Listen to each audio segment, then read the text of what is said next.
Nintendo just took to Twitter to randomly announce the cast for the Legend of Zelda movie, at least for Link and Zelda, which is very interesting. They didn't have like a director or anything for this like they did with the Mario movie. But straight to Twitter, of course, Nintendo tweets, "This is Miyamoto. I am pleased to announce that for the live-action film for The Legend of Zelda, Zelda will be played by Bo Bragason, if I'm pronouncing that right, and Link by Benjamin Evan." He then says, "I am very much looking forward to seeing both of them on the big screen." But both this actress and actor are kind of unknown, which I really like, and I'll get into in a second.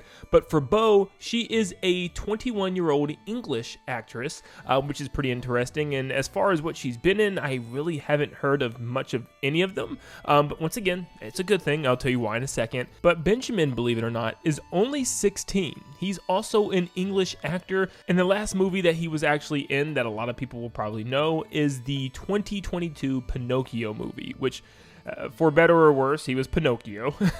Not on his fault, probably, but the movie's fault, because the movie just wasn't reviewed that great at all. Now, personally, it seems like they might be going for more of a Breath of the Wild style, at least for the characters, because obviously in that game, Zelda had kind of a British accent, so maybe that's kind of what they're doing with this movie. It's hard to say, but also a lot of people pointed out, they're like, why has he got black hair? That's probably going to change. I mean, I'm sure you slap a blonde wig on this man and he looks very promising as a Link. She already looks like Zelda. I have no problems with that, and I think he's going to be a perfect Link when you just get him into his actual costume. So this casting is absolutely perfect in my opinion, like genuinely perfect, considering the fact that Nintendo decided to go the route of choosing lesser known actors and actresses in order to fill these very important roles.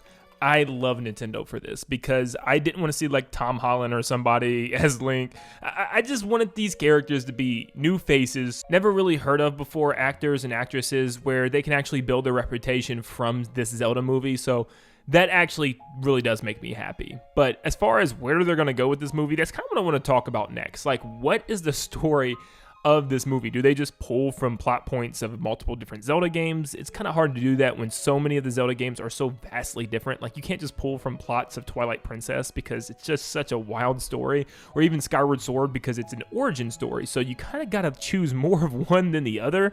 For instance, yeah, even Wind Waker or something, because like, how do you flood the whole kingdom and also have elements of other Zelda games? You know what I mean? So I'm very curious to see where they pull from. I'm going to guess it's probably going to be generally very similar to Ocarina of Time, or something along those lines, like a general basic story, maybe not even with the time traveling, but just with the basic story of Hyrule, Ganondorf coming up to power and stuff like that. And what's so good about Zelda is every single movie doesn't have to really connect. I mean, you could have references and stuff, but every single movie, I'm wondering if they're going to choose like a different Link and a different Zelda every single movie, because technically it is a different version of Link and a different version of Zelda. So that way they have an excuse to make each new movie completely different than the last. And I think it works really well because of that.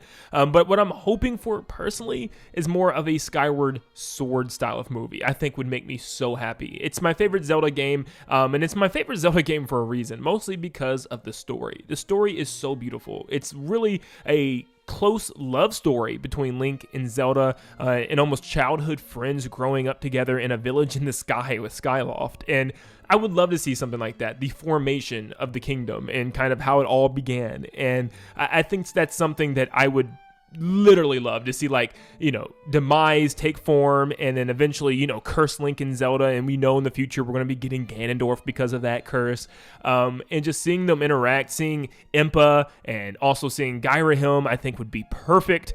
I mean, seriously, I would love a story like that, a coming of age of Hyrule and kind of like the formation of the kingdom, and the very end of the movie ends with kind of like a, you know, the first stakes in the ground to building the, you know, Hyrule kingdom that we know and love, and the castle and stuff. But, you know, they could still throw in different races and stuff and switch up the story a little bit. Link dives to the surface and maybe he finds, you know, Goron, Zora tribes, you know, Deku tribes, stuff like that, Gerudo, or not. I don't know. Maybe it'd be too early to show some of those tribes like Gerudo and stuff, since Ganondorf isn't technically there yet. So I don't know. You know what? They can go anywhere. But I'm just saying, I think Skyward Sword would work the best as an origin story, because it really is a great origin story for the game. They could just do like a mixture of Ocarina of Time and Breath of the Wild, honestly. I can see that. Kind of like this giant kingdom that's already established.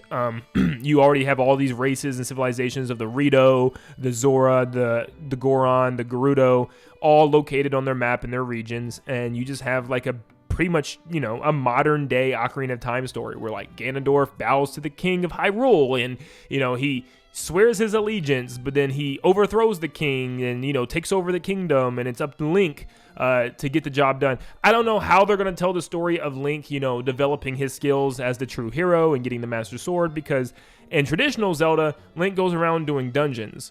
Are they going to show Link do like multiple dungeons? It's hard to say. Personally, I think a movie where he dedicates the, you know, most of his time doing like 3 to 4 dungeons would be enough, because in most games it's closer to around like 7 or 8 dungeons, and that's a lot of dungeons to squeeze in like an hour and a half, 2-hour movie. So I don't know how Nintendo's going to handle that, because they also have to have slow points of connecting with the character, giving the character some actual character, maybe even showing Zelda, whether she's kidnapped or whatever's going on with her. I don't know if she's going to be like with Link or she's just going to be a damsel in distress.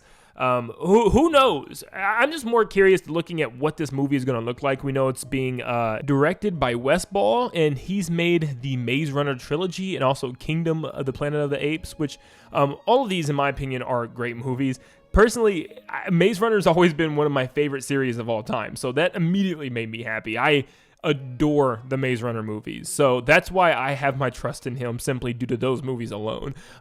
They are absolutely so good, and I think Kingdom Planet of the Apes did really well in theaters as well. So regardless of the fact, you know, when you look at the, you know, visual effects and the creatures and stuff of the Maze Runner movies, they're going to do a great job when it comes to designing some of these monsters and some of these different races. I'm really very much looking forward to seeing this world that he creates with Zelda in mind. So story's important, but visuals are very important as well, because if you have obviously live action Link and Zelda on screen, you can't have these goofy looking, you know, characters and props and stuff. They got to feel real, and that's like going to be the hardest part for Wes Ball, I believe. But I think he's going to do it. I think he's going to get the job done. Yeah, I love this actor. I love this actress. I couldn't be more happy. Unknown faces. I mean, this is literally a dream come true for me. This is a total win, and I have no complaints. But let me know in the comments down below how you feel about this. Are you sad that it's not one of your favorite actors or actresses? Is there somebody else that you'd rather it be? Definitely let me know in the comments down below. But thank you so much for tuning in. Today is a hectic day because also Donkey Kong reviews just dropped. So I got to cover all that, and they're looking pretty juicy. So thank you so much for tuning in. Make sure you leave a like and subscribe before you head out, and I hope you all have a blessed day. See ya, guys.